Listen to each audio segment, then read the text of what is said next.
Dr. Wafa Sultan.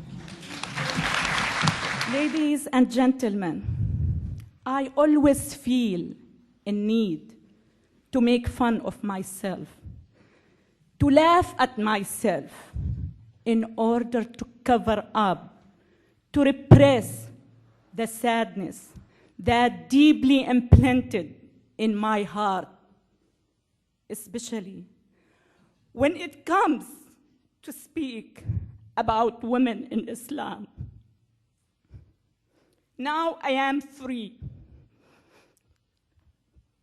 but I cannot forget my niece. She was forced to marry her cousin when she was 10. He was over 40.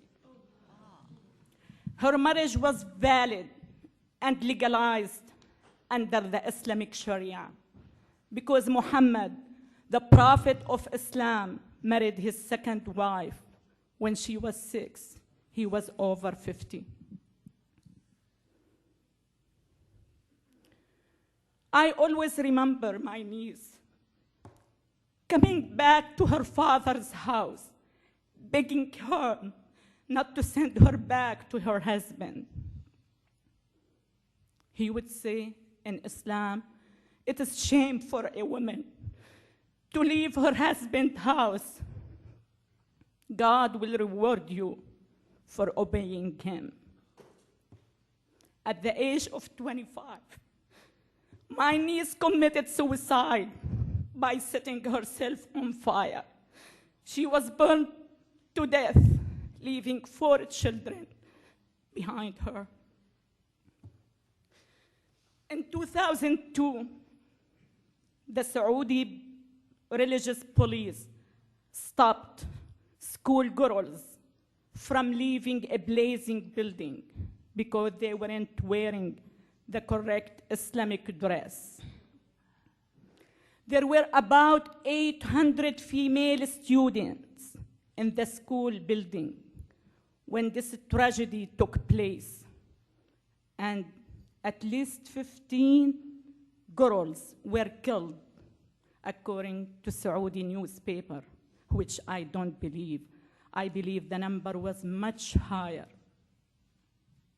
Because of that, and because of many, many human tragedies that I had witnessed in the first 3 decades of my life, I have decided to fight Islam.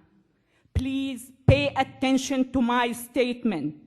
To fight Islam, not the political Islam, not the militant Islam, not the radical Islam, not the Wahhabi Islam, but Islam itself.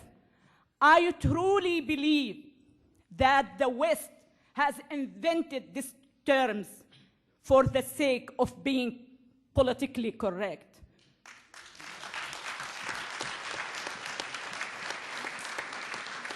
Growing up in Syria, I have never heard but Islam. Islam has never been misunderstood. Islam is the problem, but no one is stating the truth. No one is taking a hard look at the root of the terrorism, which is the brainwashing machine called Islam. Islam is not up to me, is not up to any Muslim man or woman. Islam is exactly what the Prophet Muhammad did and said. In order to understand Islam, you have to read the biography of Muhammad. It is very traumatizing. It is very shocking. He married his second wife when she was 6 years old. He was over 50. I just came back from France. I debated with a Muslim Pakistani woman. She was the Minister of Women in Pakistan. When I told this fact to my audience, she turned to me and she said, "It is a big lie." She was 9, not 6. It sounds like when a policeman stops you because you're driving over 100 miles per hour and you turn to him and say, "It is a big lie. I was driving 90 miles per hour." not 100 miles. She was 9, not 6. He married his second wife. She was his daughter-in-law. His son was adopted, and at that time it wasn't accepted by the pre-Islamic Arabic culture. So he turned to his followers and he said, I was told by God that adoption is forbidden.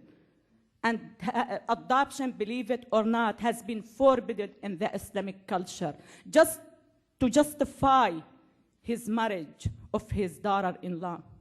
His third wife was Safiya. She was a Jewish woman. It was well documented, well written in our school book, that he attacked her tribe. He killed her father, her brother, and her husband at the same day he slept with her. That's what I call Islam. You need to know, you need to understand that Islam is the problem. I am sick and tired of people here in the West asking me to soften my message. I am sick and tired of people asking me, are you trying to change 1.3 billion people? Yes, I am trying. Yes, I am.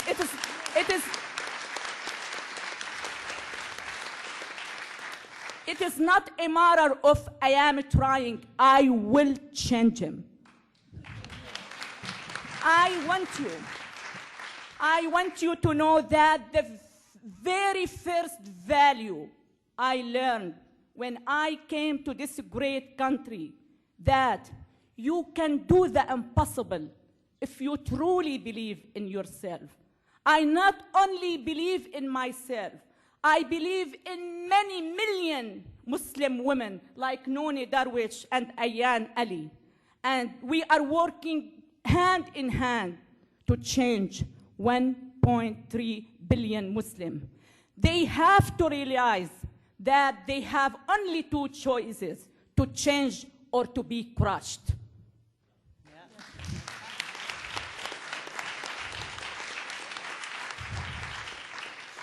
Please, please don't let your civilized way of thinking interfere with your defending your great country. Please, please defend your values. Please defend your freedoms. Defend the heaven you are living in. Don't take anything for granted. I don't. I enjoy every single moment of my American life. Just walking down the street by myself without being accused of being a whore is a bliss for me. Just chatting with my next door male neighbor without being accused of committing adultery is a bliss for me. Having a cup of coffee at Starbucks by myself is a bliss. Please, please don't take anything for granted. Please defend this beautiful country. My dream is to see my country, Syria, as free as America, not the other way around.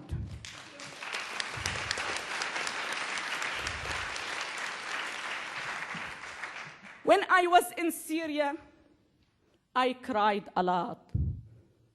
Now that I am free, I still cry, and much harder, for those women whom I left behind. My dream of one day, having all of them free, should be the dream of all humanity. Thank you so much.